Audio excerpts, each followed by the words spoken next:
You know, there's something almost mystical about the life and legacy of Khalil Gibran. Picture the late 1800s in a small mountain village called Bsharri in Lebanon. That's where Gibran was born in 1883, growing up in a Maronite Christian family under Ottoman rule, a home filled with ancient traditions and stories. When he was just 12, hardship forced his family to pack up and sail to America, settling in Boston. Imagine being that young, carrying memories of cedar forests and distant mountains, then suddenly dropped into the bustle and grit of a new world. This blend, ancient East and modern West, became the foundation for everything he would later create. Not long after, Gibran's artistic spark started to burn bright. In Boston, teachers noticed his talent so much that he caught the attention of local patrons. But his journey didn't stop there. He went on to study art in Paris, absorbing European modernism and symbolism, which blended beautifully with his roots in Arabic calligraphy and story. By the time he was an adult, Gibran was more than just an artist. He was writing essays and parables, first in Arabic, then later in English, developing a style that was spiritual but never preachy, poetic but direct.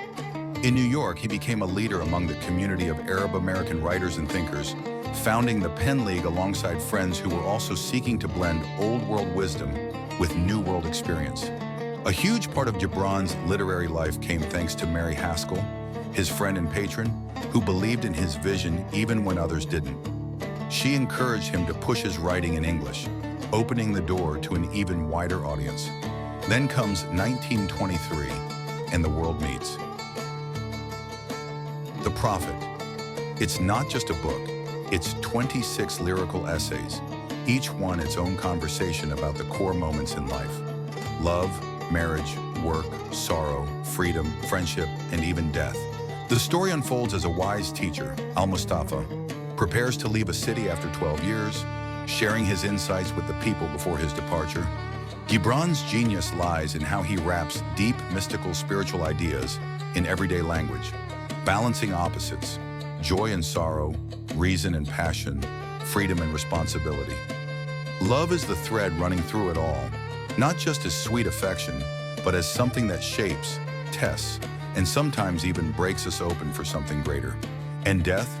For Gibran, it's not a wall, but a doorway, a gentle return to where we began. His writing sings with a rhythm and imagery that echoes scripture, yet it somehow feels both ancient and modern at the same time. That's why The Prophet found new life in the 1960s and still resonates now, recited at weddings, funerals, spiritual gatherings, and anyone's quiet, searching moment with a book. But there's more to his legacy. Gibran wrote The Madman, The Forerunner, and later Jesus, the Son of Man, all exploring spirituality, freedom, and the human condition, each in distinct voices, sometimes experimental, sometimes sharply critical, sometimes gentle. He painted, too, over 700 artworks with that same sense of searching for light and meaning. Despite all this, his life was relatively short. He died in New York at just 48, weakened by illness, but always connected to his heritage. His body was sent back to Lebanon, just as he'd wished. Today, Gibran is one of the best-selling poets in history, right behind titans like Shakespeare and Lao Tzu. His words cross borders, languages, and generations, offering wisdom that feels both intimate and universal. He proves that art can hold the soul's mysteries, and in sharing them, give them back to the world still glowing with possibility. So whatever you're facing, love, loss, change, longing, chances are Gibran wrote something that fits, as if he's speaking right to you across the years. And maybe that's his real gift, the sense that, in the end, we're all on this journey together.